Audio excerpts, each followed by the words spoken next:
This video has been sponsored by Dragon Ball Fever. More about it later down the video.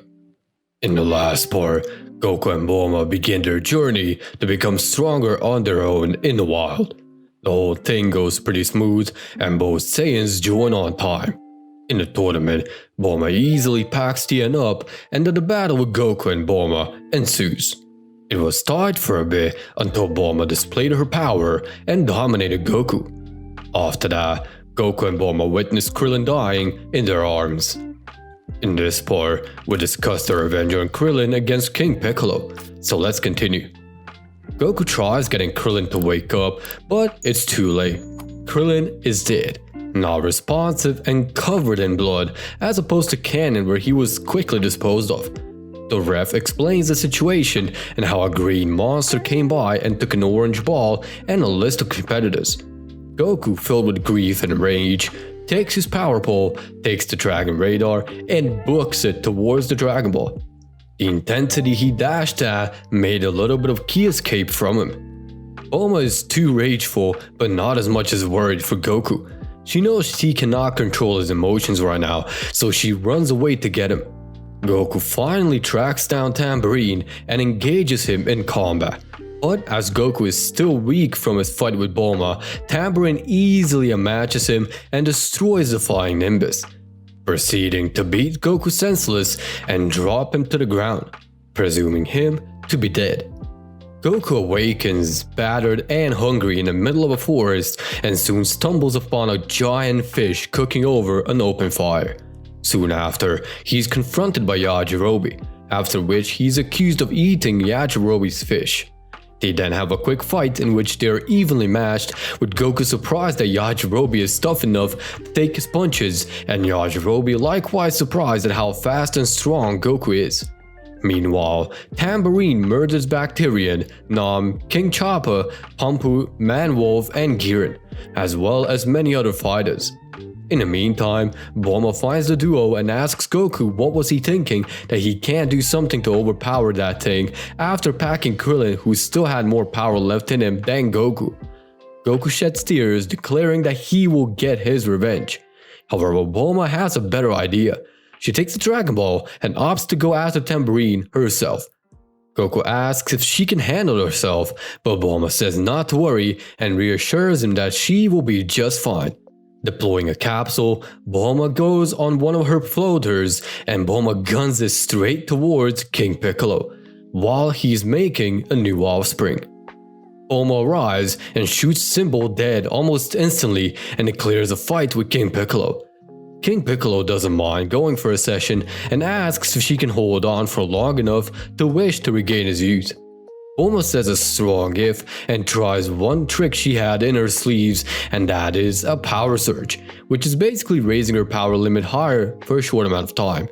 That power surge manages to seriously injure King Piccolo, but Piccolo starts thinking and asks Bulma if she'd like to fight him when he's younger and much more powerful, telling her that he will defeat her without breaking a sweat. Bulma, as angry as she is, takes the bait and lets King Piccolo wish for youth. Once the wish is made and King Piccolo is back to his young self, he showcases his peak power by attempting to kill off Shenron, but Bulma simply shoots a ki blast at his wave and gets it off course. Shenron immediately disappears and a new fight begins. King Piccolo and Bulma begin their fight, and Bulma uses her normal power to gauge King Piccolo and catches them hands right away. She's sent away, but she stops herself and goes for another power surge to hit King Piccolo. He is injured but much stronger than Bulma in base power still. Bulma remembers Krillin, gets angry, and starts losing control over her attacks, and King Piccolo predicts her moves easily, which he gets her nowhere, and she gets her ass punched into a mountain and beat the shit out of. As one last thing, King Piccolo collapses the mountain and leaves her there to take care of business, presuming she's dead. While we stop here, this video has been sponsored by Dragon Ball Fever. It's a Dragon Ball fan comic done by an upcoming artist, Norlight. It's about a girl that has been saved from the experiments of Red Ribbon Army by an unexpected individual, Goku Black, who now grows a bond with the girl. Check it out using my affiliate links down below and support the work. Now let's continue with the what if. In the meantime, Tien battles Piccolo and Drum and gets nowhere with the Eon Containment Wave. Goku goes to drink the sacred water, which will grant him immense power. Drinking it, Goku goes through all sorts of agonies to withstand the effects, and by the end of the night, he is on the same level as in canon, because the water unlocks what isn't unlocked for that body yet. That done, Goku goes to take care of King Piccolo, and the plot goes similar to canon from there. While Bulma has dug herself out of the rubble with the help of Yajirobe and was given a senzu bean to recover her heavy wounds. Within a matter of seconds, Bulma is like brand new and even experienced a small Zenkai boost. Note, it isn't a big one, but she's now exactly on par with Goku in terms of normal strength. Bulma thanks Yajirobe and goes to take care of business. By the time Bulma arrives, Goku is completely paralyzed apart from one arm. Bulma lands and packs King Piccolo, saying that threatening someone with another life is kind of shitty. Bulma is smug, saying that the Dragon Balls still exist and she wouldn't mind reviving him too. King Piccolo says very well and punches Tien through his stomach and leaves him to die. Piccolo then rushes Bulma, but Bulma power surges behind him and kicks him in the spine, sending him flying away long enough to give Tien a senzu bean. Tien recovers and Bulma tells him to get out of there, because shit's about to get real. Tien advises Bulma to be careful and Bulma assures him that she will. She then turns back to the fight, where Piccolo is getting out of the rubble and telling Bulma that this is the last mistake she did. Charging in, Bulma stays in place and King Piccolo throws an attack, which Bulma easily blocks. However, that was a distraction as King Piccolo charges up a mouse beam, ready to shoot Bulma with it head on. Bulma looks at it for a second and punches Piccolo in the mouth, which makes the ki blast explode in his mouth. Piccolo stands there dozed off, but flies up in the air and starts charging up a final attack, which is said to destroy the earth. Bulma stands there and watches on with a stern look. King Piccolo throws the attack, but Bulma holds it off with one hand. She looks aside of the blast and King Piccolo notices, getting scared. Bulma then throws a ki blast at Piccolo, strong enough to pierce a hole through Piccolo. From here it goes pretty much the same. Piccolo spits out an egg and swears the revenge is going to be his. With that, Bulma visits Goku, who is already picked up by Yajirobe, and tells her that he will take Goku to Korin's tower and to come along with. Bulma agrees, and so they depart to the tower.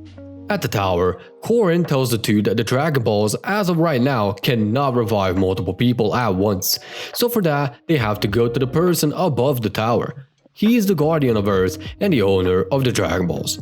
He also says that the power pole Goku had is intended for that very reason, to go all the way up to the lookout. Goku doesn't know where he left it, but Bulma does and books it to Kame House, picks it up and then comes back, handing it to Goku because he knows how to use it. With that, the duo goes on top of the Korin Tower and Goku starts the journey, with Bulma holding on right below him. After a not so pleasant journey, they arrive at the lookout. Goku and Bulma quickly climb to the top and meet a person who introduces himself as Mr. Popo, Kami's servant.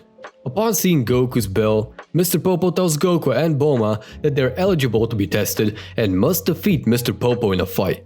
An uncharacteristically cocky Goku starts the fight carefree, believing that he's the world above Mr. Popo, but it is soon shown that Popo is far stronger than he appears. No matter what Goku does, he cannot touch Mr. Popo. Bulma is up next, seeing that she cannot do much more, but she does use her power surges she has developed. Mr. Popo is impressed at Bulma for tapping more into her energy control, but still, not enough to defeat Mr. Popo. Though Goku and Bulma seemingly fail the test, he asks to stay and train themselves to try again. Mr. Popo agrees and starts to give them lessons on controlling their movements, speed, and sensing their opponent's actions. Goku vows to do whatever it takes to get his friends out of the limbo and to beef the Dragon Balls to do so, and Kami interrupts, saying that he will see Goku. As Kami comes into view, Goku and Bulma mistake him for King Piccolo, and Goku angrily attacks him while Bulma prepares for a battle, only to be knocked aside. After noting that he should have known that Korin would not explain because popcorn thinks he's funny, Kami tells the two Saiyans that he and King Piccolo were once a single entity, but Kami split his essence in two in order to obtain the post of the Earth's Guardian. As a reward for their valiant efforts against Piccolo, Kami agrees to upgrade Shenron so that their friends and the rest who fell by Piccolo's hand can be resurrected, but only under the condition that Goku and Bulma stay on the lookout for 3 years in order to train and be ready to confront King Piccolo's reincarnation, Piccolo Jr., at the next World Martial Arts Tournament. We're continuing the series next time.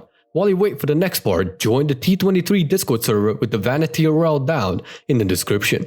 Thank you for watching, and with that, peace out.